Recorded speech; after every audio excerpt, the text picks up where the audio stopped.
Good evening, everyone. Welcome to week 2 of our proposals for the Midway Mall redevelopment. My name is Kevin Brubaker, mayor here in the city of Elyria.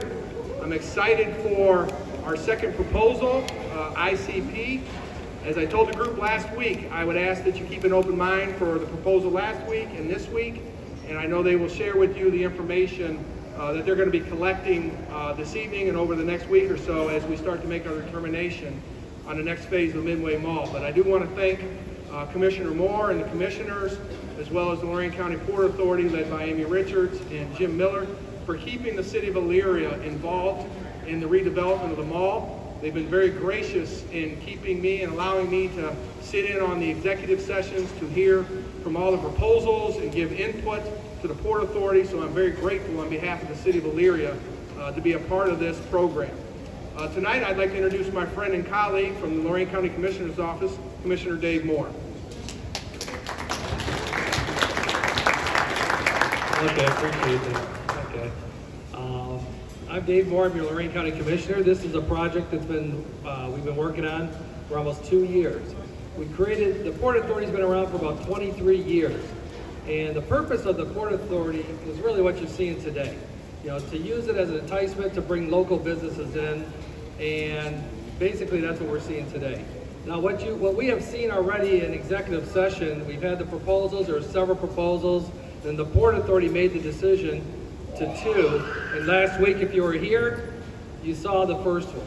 And now tonight you're gonna see the second one, and I believe both of them are great, and Amy's going to be introducing the board members. I wouldn't want to be in their shoes because they're going to have to make some tough decisions on not only what's best for the community, but what's best for you, the taxpayers, because as the county commissioners, we did have a lot of excess funds from the federal government with all these ARPA funds. So what do you do with some of this excess funds? We decided to invest in ourselves by investing in a 20-year blighted mall and giving the Port Authority the ability to go out, talk to professionals, and change. This is a diamond in the rough for our county, not just the city of Elyria. And so what we've been working on for the past year and a half is partnerships. And with the partnerships that we've created with a lot of the townships, the cities, and the Port Authority, I'm very proud to be working hand in hand with the city of Elyria. And it's been really a pleasant working environment working with the city and the new mayor. So I did want to say thank you. It's been great working with him. I know he's only been on for about 6 weeks or 7 weeks now, 8 weeks now. Yeah, you're coming every day. But it's been a pleasure, and we're really excited what's going to happen. Again, I've talked to these guys. The board has saw the presentation. The mayor and I sat there, and they allowed us to come in and watch it too. So keep an open mind. And afterwards, we're going to talk about how we're going to do questions and answers, okay? But thank you. I'm going to introduce to you the board president of the Port Authority, Amy Richards. Amy?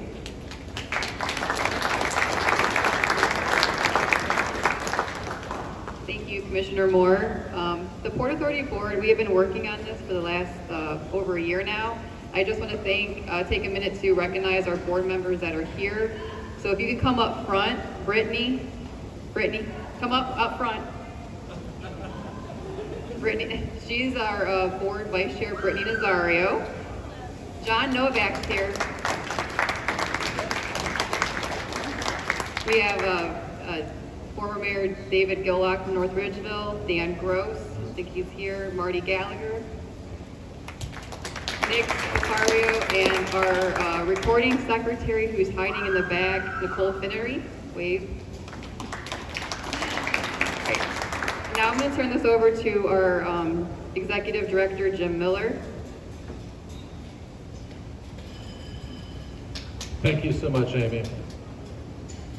Over a year ago, the Port Authority started on this journey to figure out a way to redevelop this mall into something viable and beneficial to the citizens of Lorain County. And we're still in the process, and this is part of it. We wanted to invite you, the public, to hear the presentations. We did one last week, and we're doing one again tonight. So I think you're here to hear about the proposals, so I'd like to introduce from Industrial Commercial Properties, I always want to say partners, but it's properties, Chris Salata.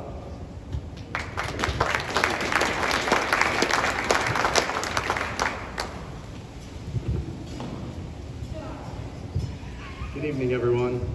My name is Chris Salat. I'm the Chief Operating Officer for Industrial Commercial Properties. You're going to hear me refer to us as ICP. Too many letters in Industrial Commercial Properties, so we'll shorten it to keep it easy tonight.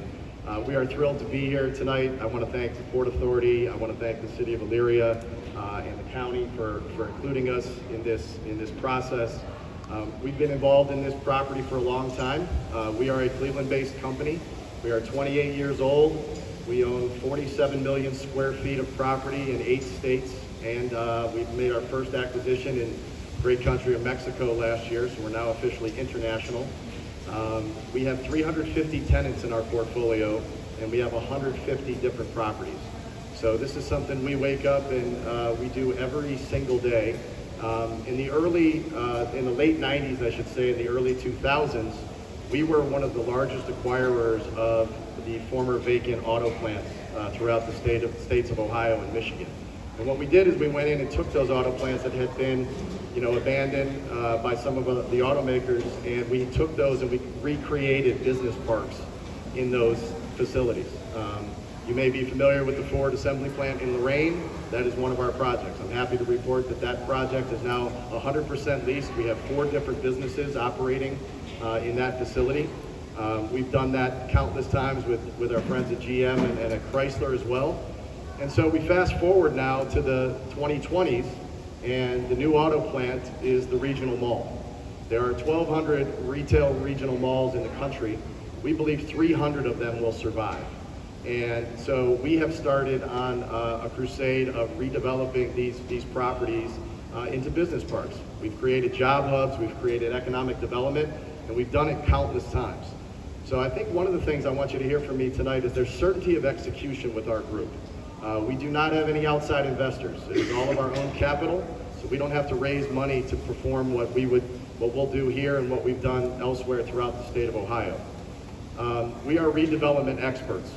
While we do develop from the ground up and build new facilities, our preference is to try to use the existing building and the existing infrastructure in the communities in which we enter for 2 reasons. Number 1, it's cheaper. Number 2, it's quicker to get these projects back into market. I know we're competing with another project, and I can tell you, I can't speak to that project, though I've seen and read a lot about it, but I can tell you the speed to market at which we operate is quick. There's a slide, the first board that you'll see over there on the far left outlines the economics of this potential project. It outlines the job creation that we forecast, and most importantly, it outlines the timeline by which we think we can bring this facility back to life. Chapel Hill Mall in Akron, a lot of you may be familiar with that. We acquired that completely empty 28 months ago. I'm happy to report it is fully leased, 100%. 4 businesses are in that mall today. We created 300 new jobs in that community, and we have examples. We have before and after pictures of Chapel Hill that you can see, and you can see the stark difference in what it looks like today versus what it looked like when the mall shut down. And I think the one thing that you'll learn about us and our projects is we start right away. We're not very patient developers. So when we get involved with something, we don't kick the tires. We don't buy something and sit on it for years.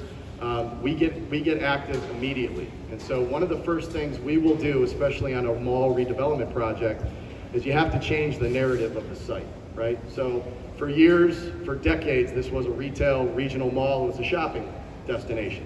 And so in order to create a business park here, you have to change the narrative. And the best way to do that is cosmetically, you got to get involved right away. And so we'll add green space to the project. We will change the facade. We'll take all the retail jewelry off of the outside. Brand new paint job, brand new LED lights, brand new landscape, brand new paving.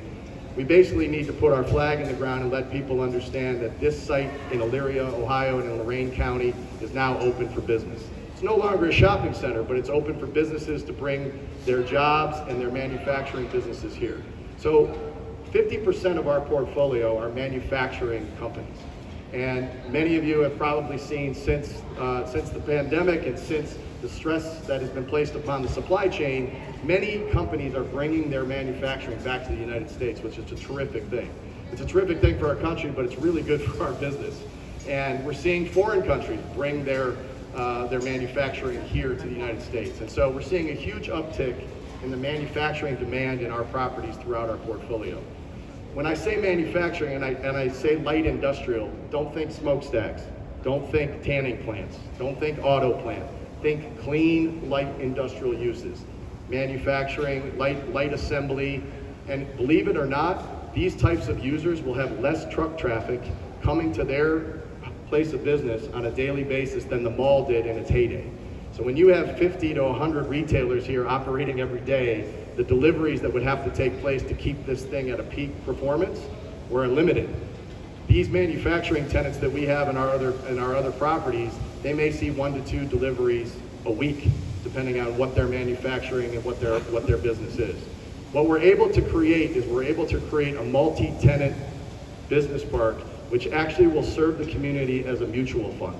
So if we think in the terms of investing, if you have a single stock and that single stock doesn't perform well, or that single stock goes bankrupt, or that company goes bankrupt, it's all or nothing. You lose that. This business park concept, it's a tried and true concept that we've done throughout the country. This would be our 7th mall redevelopment. This would be our 10th retail turnaround project. If one tenant doesn't work out, the project doesn't crater, which means there's sustainability to this model. There's sustainability, there's certainty of execution. And so what we'll do is we'll market this to a variety of different businesses.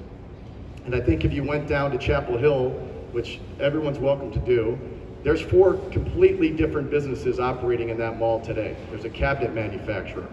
There is a company called Driverge, and we've included a shot of their assembly line. Driverge takes minivans or Sprinter vans and converts them for the handicapped. So they were operating at 4 different locations.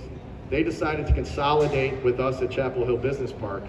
Instead of moving their vehicles 26 times and turning the wheel 26 times, they now travel a quarter mile from one end of the mall to the other. They use the massive parking area for storage of their vehicles before they go through the assembly line. So there's amenities here that this building has that lend themselves terrifically to business park redevelopment. You've got a large square footprint of a building. You've got terrific infrastructure and utility. The power here at this mall, compared to what a straightforward 200 to 300,000 square foot industrial building is 10, 20x. If you build a 300,000 square foot industrial building, you might have 1,200 to 2,000 amps. This mall has multi-megawatts of power. The first question we get asked by manufacturing users, and we're active all over the state of Ohio, is, how much power do you have? Well, we can say in this asset that we have enough power to support a very large manufacturing use, which might not be able to go elsewhere in the state of Ohio. You have the parking, which a lot of businesses will utilize not just for employees, but they'll utilize it for materials that you can properly screen that are part of their manufacturing process. You also have a terrific location. We're lodged, as everybody knows, between Route 2 and the Turnpike. From a logistical standpoint, if I'm running a manufacturing business, this is a damn good spot to be. I can get on either interstate and go east or west and get to where I need to be. We're located, obviously, close to Cleveland. We believe this is the western gateway of the greater Cleveland market. And so I think getting control of this mall was really smart by the Port Authority. I think that was a very smart move, and I think it had to happen in order to create this process they're going through today. The ownership used to be splintered, and by bringing it all under one roof, we're now able to kind of dictate the vision of where this property can go into the future. In addition to Chapel Hill Mall, another project that I think is important to highlight that we've done in the Cleveland area is a project called City View Center. City View Center, as you may know, was built on the former landfill at 480 and Transportation. It was a fully occupied, thriving Walmart-anchored power center, about 550,000 square feet, not much smaller than this project. We acquired that shopping center. It's a power center, but we acquired that power center a couple of years ago. I'm happy to report we have 6 headquarters now located in a former retail project there. Hundreds of employees, less truck traffic, and great economic development for the city of Garfield Heights, who at one point in time when Walmart left wasn't sure what they were going to do, similar to when these large department stores leave here. So I think what I want you to leave with tonight and the images that you see tonight are that there's certainty of execution in what we do, and we do it at a very high quality. We want to make sure that this is something that the community, the county, and the port are extremely proud of. And we want this to serve as a beacon for corporate users who want to be located here in Elyria and Lorain County. And so you got to make it pretty on the outside first and foremost, which we'll do. Then we'll come in and we'll essentially demolish the entire interior. We want almost a clean plate to start with. So we have some pictures that you can see as you walk down the line of what Chapel Hill, for example, looked like. It looked just like this. Matter of fact, the front of Chapel Hill, there was a carousel there when we got there, which we donated to the city of Akron. There was a food court. That is now the office for a company called Quantex. They love the glass, they love the skylights. It's one of the coolest offices in Northeast Ohio. You'll see that when we clear out all these demising walls, and you're able to clear out all the former retail stores, this place is much bigger than you think. The nice part is we're able then to go back after we put the paint job in, after we upgrade the lights, after we polish all the floors, and we can put the walls, the demising walls, pretty much wherever we want. And we can almost do it on a build-to-suit basis for the individual users. The best part of that is there's no more wasted space within the facility. So we have a ton of common area that we call it in the real estate business that exists today that costs a bunch of money to heat and to cool, and you constantly have to keep it clean. What we're able to do in these mall redevelopments is we're able to eliminate the common area. It enables us to give every single corporate user their own entrance, their own office, their own plant. So there's no mixing of pedestrian traffic and truck traffic. There's no mixing of the businesses. And when you look at our site plan, it's kind of easy to understand how the businesses can back up to one another. And what you've done then is you've created a community. And this is the last thing I want to tell you tonight. When you activate the mall, and like I said, this will be our 7th one. When you activate the donut hole, everything around it comes to life. We have seen this play out at Randall Park Mall. We're seeing this play out at Akron at Chapel Hill Mall. We're redeveloping a property in Elkhart, Indiana right now, which in 7 months, we've already have 75% leased after buying it empty. 7 months, we have it 75% leased. We now have retail interest on the exterior of the property. We now have multifamily developers calling us, interested in putting up residential. The problem is you got to start here. You got to start in the heart of the problem, and you got to reactivate this. And when you bring the jobs and you bring the daytime population, what that will lead to is all of the surrounding businesses getting the benefit of this redevelopment project. So I think there's certainty of execution, there's a quality look about the project that you'll all be proud of, and at the end of the day, it's about bringing those jobs back to this location, and bringing jobs back that are sustainable and protecting your downside. Got to protect the downside when it comes to this type of project, so that if one of those businesses doesn't work out or decides to move on, you're not left holding the bag. We did that at American Greetings in Brooklyn. American Greetings former headquarters is a property of ours that we own. American Greetings had 2,500 employees there. They decided to move to Westlake. When they moved to Westlake, they left that 1.6 million square foot campus empty. All of those tax dollars, all of those income taxes gone. We bought that facility in 2015, 9 years ago. Today we have 14 businesses operating on that campus. We have an Amazon last mile facility that we just built from the ground up on the former Memphis drive-in site. We have another 22 acres that we're currently developing today. So Medical Mutual has moved their headquarters there. Those are the types of users that we could attract to this location, I think, if we were able to execute on our vision. So I'll be here tonight as the night wraps up, along with our Senior Vice President of Development, Jeff Martin, who's raising his hand over there. We're happy to answer any questions, and I'm happy to point you to other projects within Northeast Ohio that we have executed on, and I would encourage you to go out and see them, because with real estate, there's nothing better than actually being on site, touching it, feeling it, tasting it. It's one thing to look at a bunch of poster boards. It's another thing to actually experience the real estate and see that what the vision that we've had for these properties, we've been able to execute on. So with that, I want to thank you for your time, and I look forward to talking to as many of you as I can before the night is up. Thank you very much.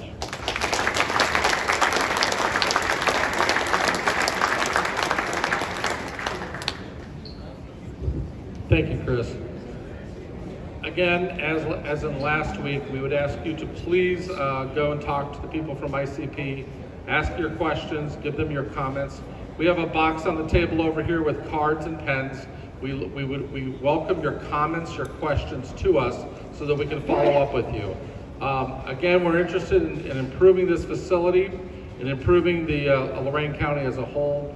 And I thank you all so much for coming out and your interest in this project. Thank you very much.